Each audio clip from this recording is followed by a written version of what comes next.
अगर आप भी अपनी इन्वेस्टिंग जर्नी शुरू करने वाले हैं या ऑलरेडी इन्वेस्ट करते हैं, तो ये वीडियो आपके लिए काफ़ी हेल्पफुल होने वाली है बिकॉज़ इस वीडियो में मैं शेयर करूँगा अपनी ऐसी गलतियाँ जो मैंने अपने इनिशियल फ़ेज़ में करी थी। सो एक-एक करके हम जानेंगे कि वो गलतियाँ क्या होती हैं जो मैंने अपनी इनिशियल फ़ेज़ में करी थी एंड हर बिगिनर करता है और वो मिस्टेक्स आप ना करो। उन मिस्टेक्स को हम ब्रीफ में ब्रेक डाउन करते हैं एंड एक-एक करके समझते हैं। तो चलते हैं हम अपनी सबसे पहली गलती पे। जो बिगिनर स्टॉक मार्केट में एंट्री लेता है, वो हर कोई ये मिस्टेक ज़रूर करता है। सबसे पहले हम किसी भी टिप पे ब्लाइंडली बिलीव करते हैं, जैसे कि कोई भी स्टॉक न्यूज़ हो गई या फिर कोई टेलीग्राम में स्टॉक टिप हो गई या व्हाट्सएप ग्रुप में कोई स्टॉक रिकमेंडेशन हो गई। सो सबसे पहले हमें क्या करना है, इन सब रिकमेंडेशन या टिप पे ब्लाइंडली फॉलो नहीं करना है। हमें खुद की ड्यू डिलिजेंस को यूज़ करके कंपनी की रिसर्च करनी है एंड कंपनी के फंडामेंटल्स को चेक करना है और कंपनी की प्रॉपर ब्रेकडाउन करके कि कंपनी की फ्यूचर ग्रोथ कैसी है, कंपनी फ्यूचर में सस्टेन करेगी भी या नहीं, या कंपनी के सेल्स कैसे, कंपनी के प्रॉफिट कैसे है और कंपनी ग्रोइंग है या डिक्लाइन है, कंपनी का इंडस्ट्री सेक्टर क्या है, मतलब जो इंडस्ट्री सेक्टर है ग्रोइंग फेज में है, डिक्लाइन फेज में है। सो वो सब हम ब्रेक डाउन करेंगे कि हाँ, कि ये कंपनी फ्यूचर में सस्टेन कर सकती है एंड कंपनी अच्छी है। तो उसके बाद ही हम अपना कुछ डिसीजन लेंगे उस कंपनी में इन्वेस्ट करने का, ना कि ब्लाइंडली किसी के भी रिकमेंडेशन या टिप पे हम उस कंपनी के अंदर इन्वेस्ट करेंगे।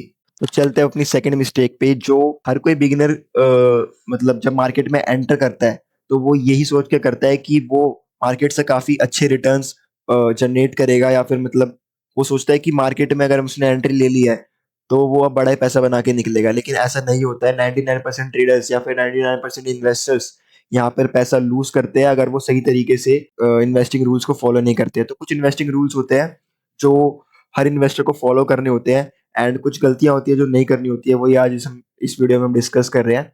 हमें कभी भी बिगर रिटर्न्स के पीछे नहीं भागना है, हमें नॉलेज के पीछे भागना है एंड हमें समझना है कि मार्केट कैसे वर्क करती है, हाउ एक्चुअली मार्केट वर्क्स। हमें ये गलती नहीं करनी है कि जो हर बिगिनर कर रहा है कि हाँ भाई हमें इतना रिटर्न बनाना है, इतना रिटर्न बनाना है। नहीं, हमें मार्केट को समझना है, मार्केट को टाइम देना है, तभी जाके हम रिटर्न बना पाएंगे। सो हमें कभी भी जल्दी पैसा बनाने की सोच से इसमें नहीं आना है, क्योंकि जल्दी पैसा किसी का नहीं बना है। मतलब जल्दी आप अमीर नहीं हो सकते, लेकिन जल्दी आप गरीब ज़रूर हो सकते हो, ये ध्यान रखना।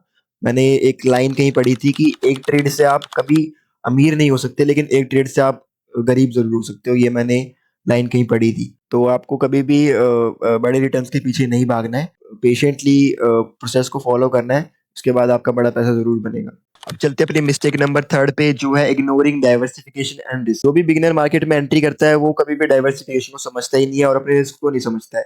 तो हमें सबसे पहले अपने रिस्क को समझना पड़ेगा कि हमारा रिस्क क्या है एंड हमें अपने पोर्टफोलियो को काफी डाइवर्सिफाई रखना पड़ेगा। इन स्टार्टिंग आप मतलब अपने पोर्टफोलियो को काफी डाइवर्सिफाई भी रख सकते हो, लेकिन जब आप कुछ लेवल तक आ जाते हो, जब आपको मार्केट की अंडरस्टैंडिंग हो जाती है, जब आपको 1-2 साल मार्केट में हो जाते हो, तो आप मार्केट को समझ जाते हो हाउ एक्चुअली मार्केट वर्क्स।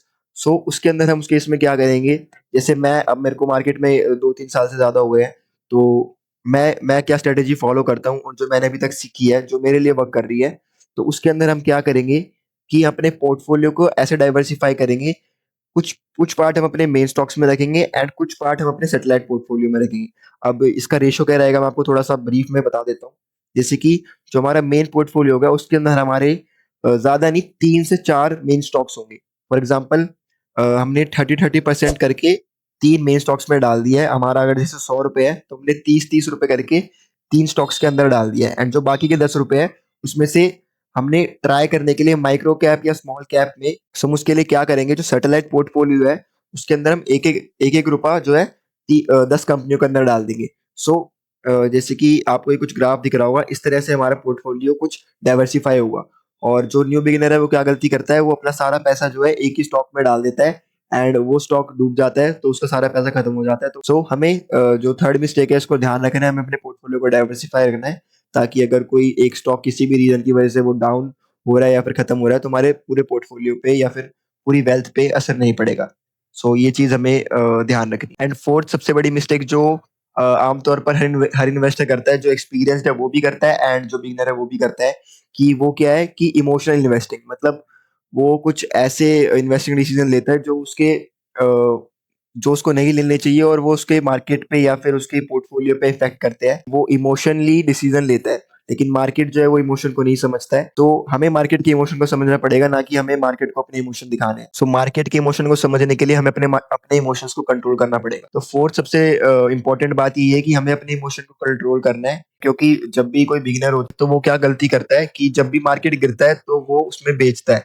लेकिन अगर आपके पास फंडामेंटली गुड कंपनीज है, मतलब आपने कुछ अच्छी कंपनीज में इन्वेस्ट किया है, तो हमें उसमें घबराने की जरूरत नहीं है। हम नीचे नीचे जब वो आते हैं गुड प्राइस पे, तो हम उन्हें और एक्यूमुलेट कर सकते हैं। हमें ये पॉइंट ध्यान रखना है, इमोशनली डिसीजन नहीं लेना है, क्या हमें पेशेंटली डिसीजन लेना है और कामली डिसीजन लेना है। सो अब हम चलते हैं अपनी फिफ्थ मिस्टेक पे, जो कि हमारी इस वीडियो की लास्ट मिस्टेक भी है। सो वो है लैक ऑफ पेशेंस। जो भी कोई बिगिनर होता है, या फिर जैसे कि मैंने भी अपने इनिशियल फेज में किया था, कि मैं भी किसी भी कंपनी में इन्वेस्ट कर देता था, मेरे को उसके बारे में नॉलेज नहीं होती थी एंड उसको बेच देता था। लेकिन मार्केट को हमने समझने का टाइम नहीं दिया, ना ही हमने पेशेंटली उस प्रोसेस को फॉलो किया। ठीक है, तो हमें सबसे पहले पेशेंटली प्रोसेस को समझना पड़ेगा कि हाउ एक्चुअली मार्केट वर्क्स। ठीक है, तो मार्केट को समझने के बाद ही हम वर्क कर सकते हैं, एंड हमें मार्केट को टाइम देना पड़ेगा। पेशेंटली रहने से हमें लॉन्ग टर्म में काफी अच्छी वेल्थ बना के मार्केट दे सकता है। पेशेंटली मार्केट में रहना है, एंड अगर आप अच्छी कंपनी या फिर अच्छे स्टॉक के साथ हो, लॉन्ग टर्म में आपका अच्छा रिटर्न ही बनेगा। सो हमें ये चीज ध्यान रखनी है कि हमें कभी भी जल्दबाजी नहीं करनी है मार्केट में, पेशेंटली मार्केट को फॉलो करना है, एंड मार्केट के साथ हमें अपडेट करना है क्या मार्केट में चेंजेस हो रहे हैं, क्या सेक्टर में चेंज हो रहे हैं, सेक्टर रोटेशन क्या है, इंडस्ट्री रोटेशन क्या है, वो सारी चीजें हमें समझनी पड़ेगी मार्केट के साथ साथ। सो ये 5 मिस्टेक है जो हर बिगिनर अपनी इन्वेस्टिंग जर्नी के स्टार्टिंग में करता है। अगर आप इन 5 मिस्टेक्स को सुधार लेते हैं, तो आप 90% ट्रेडर से आगे बढ़ सकते हैं एंड अपनी इन्वेस्टिंग जर्नी को काफी बेहतर बना सकते हैं। सो अगर आपको वीडियो इंपॉर्टेंट लगी है, तो उन लोगों के साथ शेयर कर दीजिए जो ये 5 मिस्टेक में से कोई मिस्टेक कर रहा है। सो अगर आपको वीडियो पसंद आया तो वीडियो को लाइक करो, चैनल को सब्सक्राइब करो एंड नोटिफिकेशन बेल को ऑन कर लो, क्योंकि आपको ऐसे वैल्यूएबल कंटेंट हमारे channel Abhinav Goyal market decode पे मिलता रहेगा। क्योंकि यहाँ पे सिर्फ हम मार्केट नहीं देखते, उसको डिकोड करते हैं। Decode stocks, discover wealth with market decode, and thanks for watching.